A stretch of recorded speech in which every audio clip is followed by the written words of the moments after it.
I have always been a laid-back person, someone who doesn't pay much attention to their phone beyond the basics. Social media has never been a big deal for me, so I kept my profile private, had very few followers, and mostly used my phone to respond to my closest friends. I'm a woman in my 30s, have been living alone for a few years, and my routine is predictably simple. Home, work, an occasional stop at the supermarket, and sometimes going out with coworkers. Nothing too exciting, but I liked that stability. It all started on an ordinary Monday while I was at work. I received a message from an unknown number. It simply said, "Hi, how are you?" It didn't seem strange at first. It felt like spam, so I just ignored it. In the following days, however, the messages kept coming. They ranged from good morning to more curious questions like, "Did you have a good lunch today?" and "How was your trip to the supermarket yesterday?" That already seemed odd to me. But still, I believed it could just be a coincidence, some kind of spam scheme picking up random data. But then the content started to become too personal to ignore. In one of the messages, the number mentioned the exact model of my new handbag, which I had bought over the weekend and hadn't posted anywhere yet. That's when I felt a chill. How could someone know something so specific? I tried not to think too much about it and continued with my routine, but I confess the discomfort was already growing. The next day, I received another message. "Heading to work now? Be careful of the traffic." There wasn't any traffic where I lived, and it was only then that I realized this person was tracking my schedule, possibly even my home. That's when the fear started to take shape. I immediately blocked the number, hoping that would solve the problem. To my surprise, it didn't take more than a few hours for a new message to arrive, this time from a different number, with the same familiar tone. Blocked my number? Why did you do that? Each message seemed to escalate the situation. After blocking him again, I tried to forget and move on with my life, but it turned into a constant presence, like a shadow following me. One Sunday night, while I was at home watching a movie, my phone buzzed. I already knew what to expect, but still, reading the message made my heart race. "Did you enjoy the movie? It looks relaxing to stay there alone, right?" I didn't even know how to respond. Was someone watching me from somewhere around the house? I closed all the curtains, turned off the lights, and sat in the darkness, holding my phone with trembling hands, waiting for yet another message that I already knew would come. From that day on, my life became a constant state of alertness. I started paying attention to everything around me. The sound of the elevator, any suspicious movement outside, and even the sound of footsteps in the hallway made my heart race. At work, I couldn't concentrate, and everyone noticed I was different, but I didn't know what to say. How could I explain that I was being watched by someone who knew all my movements? My nights turned into a nightmare, and every little noise became a reason for me to get out of bed and check if all the doors were locked. I felt like an animal being hunted, and with every number I blocked, the same message returned from another, saying, "You know blocking me won't help, right?" One day, I decided to conduct an experiment. I changed my entire routine. I left for work an hour earlier, switched supermarkets, and took a completely different route home. All of this in the hope of throwing off whoever this person was. I truly believed it might work, but that night, I received a message that shattered the little piece I had left. "I liked your attempt to throw me off today. Creative, but useless." I felt a mix of anger and fear like never before. Whoever it was not only watching me, but seemed to be enjoying my despair. I was dealing with someone who knew my routine better than I did. After that message, I started thinking about all the possibilities. Could it be someone from work? A neighbor? or even an acquaintance I hadn't talked to in a while. Nothing made sense. I began to distrust everyone and even distanced myself from my closest friends. Every person who greeted me with a smile now seemed suspicious. Even a barista at the cafe I used to visit became a target of my suspicion when she asked if I was okay, commenting that I seemed different. This paranoia was consuming me. I felt trapped in a web with nowhere to run and no one to trust.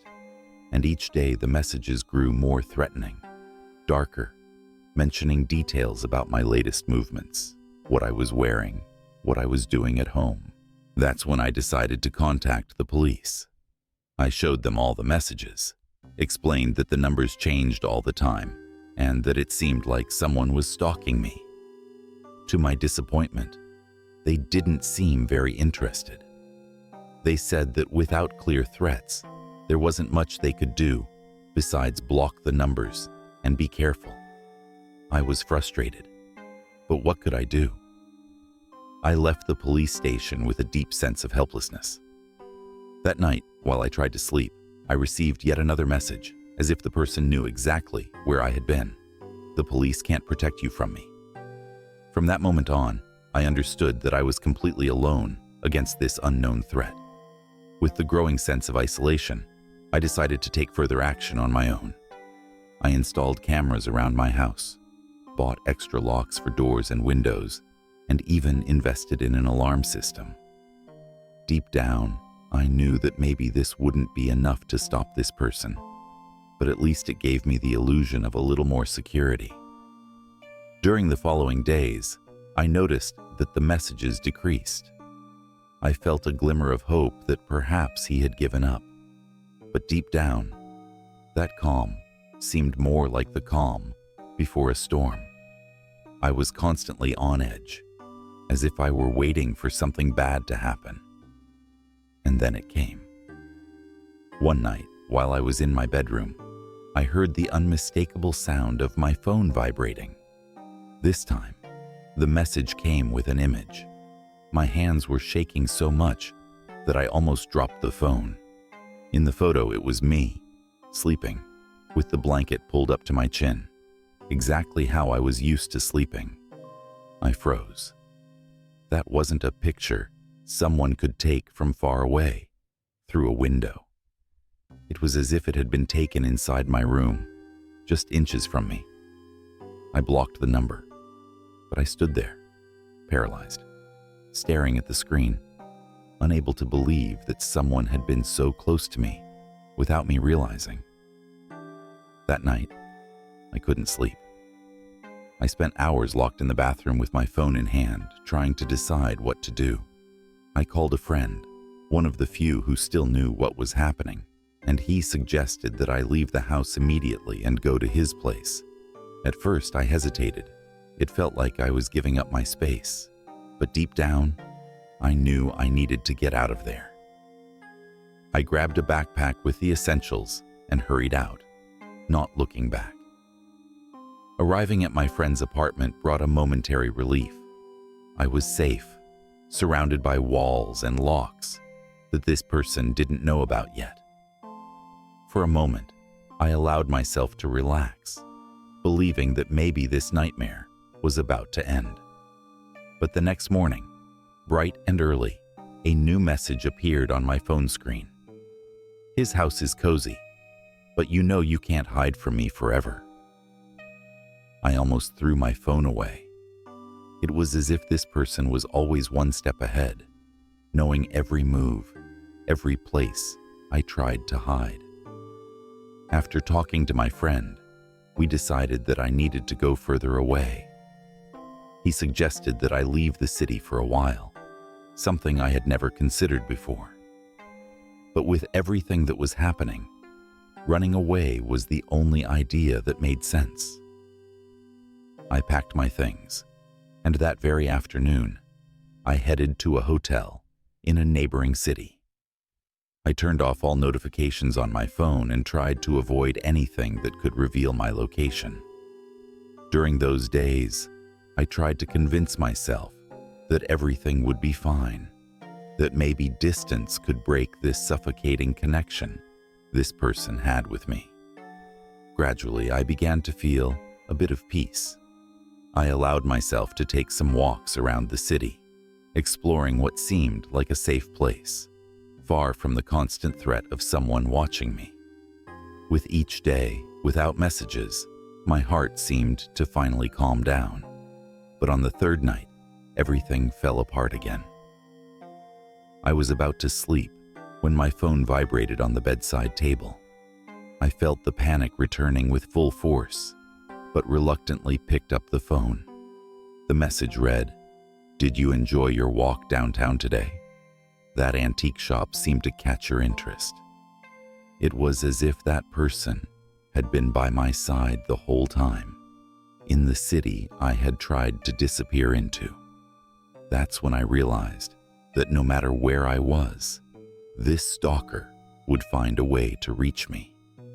It was as if he had an inexplicable access to my life, something I no longer knew how to combat.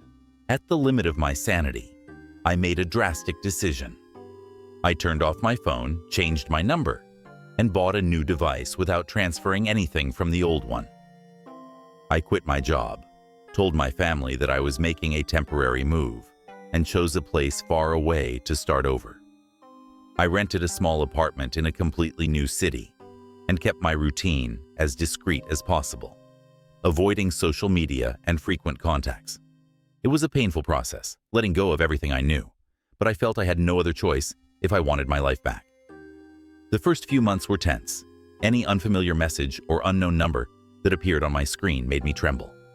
But gradually, I realized that the messages had stopped. For the first time, the feeling of safety seemed genuine. Months passed, and peace finally returned to my life. But even after all that, the fear and paranoia became part of who I was. I still find myself looking over my shoulder when I'm out on the street, distrusting every new acquaintance, every unusual situation. The last message I received from that person still echoes in my mind to this day. "You know that you can't hide from me forever." I don't know who they were, nor how they managed to monitor my life so precisely, but something inside me knows that they might be waiting somewhere to re-emerge. And until then, all I can do is try to move forward, living with the constant weight of a fear that never lets me feel completely at peace. I have been working as a night security guard in a corporate building for almost 3 years. It's a calm job, but lonely, especially since I'm there just to make rounds, ensure all the doors are locked, and monitor the cameras. Most nights, I'm the only one in the building. There's no movement, just the silence of the artificially lit hallways. I've always enjoyed this routine. The peace and the steady rhythm were perfect for someone who prefers the quiet of the night. But a few weeks ago, that tranquility was interrupted. It was almost midnight when I saw him for the first time. A man in a suit, briefcase in hand, walking through the second-floor lobby. He seemed rushed, but when he saw me, he stopped and waved. "Just finishing up some tasks," he said with a smile that I found strange. At first, I didn't think much of it. After all, sometimes employees leave tasks for the end of the day. But as the nights went by, I noticed he appeared at the exact same time, always with the same excuse of finishing something. This started to bother me. I never saw him during regular working hours, and the floor he was working on, the fifth, was a section I knew to be empty. I began to watch him from afar on the cameras, but he was always alone, walking calmly with a focused gaze, as if he knew exactly where he was going and what he was doing. Over time, his presence started to affect me in a way I couldn't explain. One night, after he passed through the lobby, as usual, I went up to the fifth floor to see if I could find anything out of place. I looked around, but there was nothing abnormal, just total silence and the feeling that someone was still watching me.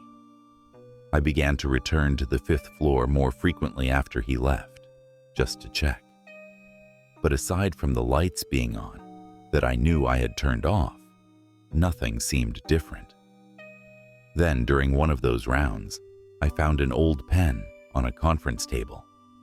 I remembered that pen not being there before, and even stranger, it seemed out of place, as if it had been left intentionally. Days went by, and things got even stranger.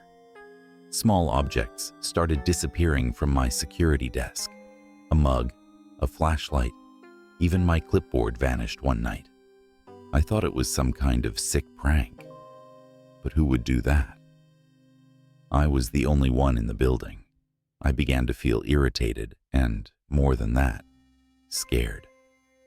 Then, on a Tuesday, I arrived for my shift and found a note on my desk, written in elegant handwriting. Working nights can be lonely, don't you think? A chill ran down my spine. How did he know where I was? And why was he trying to communicate with me? From that note on, everything changed. Each night, my fear grew, and the building that had once been a refuge of silence now seemed to conspire against me. During my rounds, I felt as if I was being followed, hearing footsteps that never materialized into anyone. I became increasingly paranoid, replaying the security camera footage repeatedly, trying to catch any suspicious movement. However, nothing appeared in the recordings, other than myself and, of course, the mysterious man in the suit who showed up at the same time each night. One night, I decided to wait for him in the 5th floor lobby without announcing myself. I wanted to confront him, to understand what he was doing there and how he knew so much about me. But when the clock struck midnight, he didn't show up. I stood there for over an hour, frustrated, feeling like he was playing games with me. When I finally descended back to my desk, I found yet another note waiting for me. It's no use trying to catch me. I see you first. With every word, my chest tightened. I had never mentioned anything to anyone, never showed signs of suspecting anyone. So how did he know? At this point, I couldn't focus on anything else. I felt like I was being manipulated, as if he was toying with my sanity. I called my supervisor and asked if there was any authorized staff working in the building after hours, but he assured me there wasn't. I was officially alone, or at least I should have been. Things worsened after that. His presence seemed to seep into every corner of the building. Every night, I found something new on my desk. An old coin, a piece of fabric tape, even a pocket watch that looked like it was over a century old. It was as if he was leaving clues, small taunts that I couldn't decipher. I began to sleep poorly, and during my shifts, the exhaustion made me question what was real and what was paranoia.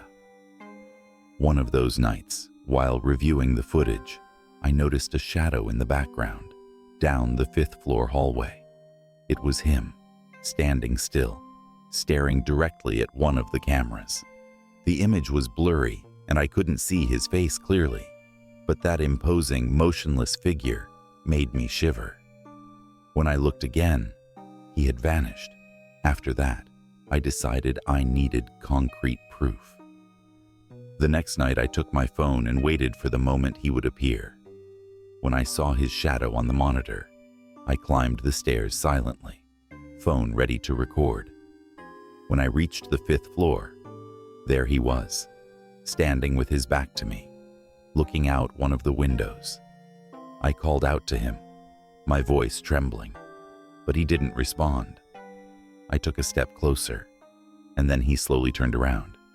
His face, it was as if it were blurred, a mixture of features I couldn't distinguish. My phone started to malfunction, the screen flickering, and before I could react, he murmured something that made my blood run cold. I've been here longer than you can imagine. After that night, I never returned to the 5th floor. I spoke to my supervisor and requested a shift transfer, making up a story about personal issues. He agreed, but I noticed an odd look of understanding on his face. as if he knew more than he let on. In the weeks that followed, I learned that another security guard had taken my place on the night shift. Curious and still unsettled, one day, I asked him how things were going. He simply smiled evasively and said everything was too quiet for his liking, and that he sensed a certain presence, especially on the 5th floor. That made me realize I wasn't the first to go through this, and I probably wouldn't be the last. Since then, I avoid discussing what happened. I changed jobs and try to live my life normally, but the building still haunts me in my dreams, and the indistinct face of that man, who seemed to watch me in silence, is something I can never forget. To this day, I wonder who or what he really was, and why he seemed so interested in me. Perhaps he was just a soul trapped in that place, or perhaps something worse, something that feeds on the loneliness and fear of those who work in the shadows of the night. All I know is that since then, I've never fully trusted being alone, especially in empty, silent places. Because after all, we never truly know what is watching us when we think we are alone. When I moved into that apartment, I was just looking for a way to save money. I had just landed a job in the city and needed a place that fit my budget. So when I found that room for rent at a price well below normal, I didn't think twice. The building was old, but the apartment seemed to be in good condition, even if a bit worn down. When the landlord showed me the place, he mentioned that I would have a roommate, someone who, according to him, was hardly ever home due to work hours. I thought that was ideal. After all, the idea of sharing an apartment without actually running into the other person seemed perfect. But in the first few days, I started to find it strange that I never saw her, not even a sign of anyone being there. Her room was next to mine, the door always closed, as if it were a room no one used.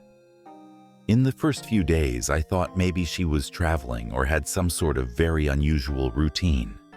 But it was on the 3rd night that I began to notice small details that bothered me. Things in my own area seemed out of place. The cup I had left in the kitchen cabinet showed up in the sink. My bag was on the chair instead of the hook where I always left it. And the sounds, well, those were driving me to the edge. In the early hours of the morning, I heard soft noises, almost like light footsteps in the hallway. But when I opened my bedroom door, I only found the heavy silence of the empty apartment. After a week of living with this strange feeling, I decided to message the landlord to ask about my roommate. He was straightforward and said that she was still living there, but that she worked the night shift and only returned in the early morning. That made sense, but it didn't explain why things in the apartment seemed to be moved during the day while I was out. One afternoon, I returned early from work and noticed that her door was slightly ajar. An irresistible curiosity took hold of me, and I approached slowly, trying to listen for any sounds coming from inside. Peering through the crack, I saw nothing but an empty, dark room with no sign of life. It was as if no one had entered there for weeks. It was that night that the sounds began to grow clearer. I was in bed, trying to sleep, when I heard what sounded like a whisper, very faint, coming from the hallway. I held my breath, hoping it was some noise from outside the apartment, but the sound continued, almost as if someone were speaking softly, just a few feet away from me. I got up, moved closer to the door, and felt a chill run down my spine as I realized that the whispers were indeed outside. I gathered my courage, opened the door quickly, but once again, there was no one there. I returned to my room feeling a mix of fear and confusion, trying to convince myself that my mind was just playing tricks on me. The following days only intensified the strange atmosphere in the apartment. Now it wasn't just the sound of whispers in the hallway, or things being out of place. One morning upon waking, I found footprints on the kitchen floor, small and bare, as if someone had walked there during the night. I tried to find a logical explanation, but as time went on, these things began to genuinely scare me. I decided to lock my bedroom door every night in an attempt to feel safer, but that didn't calm me. In fact, it seemed that locking the door only heightened the feeling of being watched, as if someone were out there, waiting for me to fall asleep before making a move. One night, I decided to leave the hallway light on and stayed in complete silence, just waiting, my heart racing. Around 3 a.m, I heard the doorknob to my room slowly turning, as if someone was trying to get in. I held my breath and remained there, paralyzed, listening to the sound of the knob moving back and forth.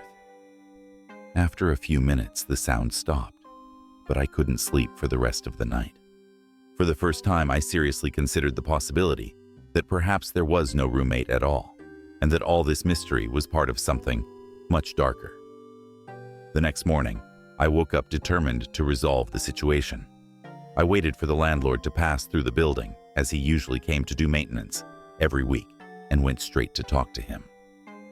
I asked again about my roommate, but this time I was more insistent. He looked at me with a strange expression and, after hesitating a bit, let out a sigh. He said that the person who had rented that room before me actually worked the night shift, but unfortunately, she had died in an accident a few months prior. I was left speechless. He never vacated the room, he said, due to a lack of time and because he thought it didn't make a difference. My hands grew cold upon hearing that. He was basically telling me I had been alone there all along. After discovering this truth, everything in the apartment took on a different weight. The marks on the floor, the moved objects, the sounds in the middle of the night. There was no one there with me, but at the same time, it felt like I was never truly alone. That night, I locked all the doors, turned off the lights, and prepared to sleep, but I knew it was futile. Around 3 a.m, the same time as always, I heard slow footsteps in the hallway, stopping in front of my room. A deep chill ran through me as I heard a soft knock on the door, as if someone was just there, patiently waiting outside. I didn't have the courage to open it. I remained there, in complete silence, hoping the presence would fade away, knowing that as long as I stayed in that apartment, she would never really leave me in peace. The next day, I packed my things with a firm decision to leave that place behind. I passed by the locked room of my roommate, and on an impulse, I decided to open the door for one last look.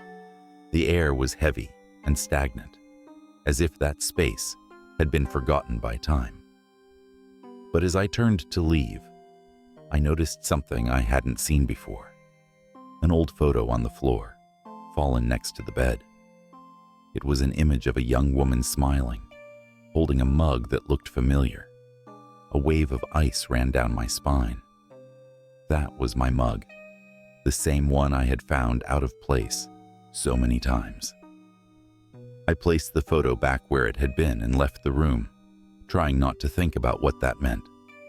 I finally left the apartment behind, hoping that the presence would remain confined to the place where I found it. Since then, I avoid talking about what happened, but I still occasionally feel that sensation of being watched. Sometimes in the middle of the night, I almost hear the soft sound of footsteps or a light knock on some distant door. I don't know what truly inhabited that apartment, but something tells me that, in some way, she is still waiting for someone to share that silent space with her.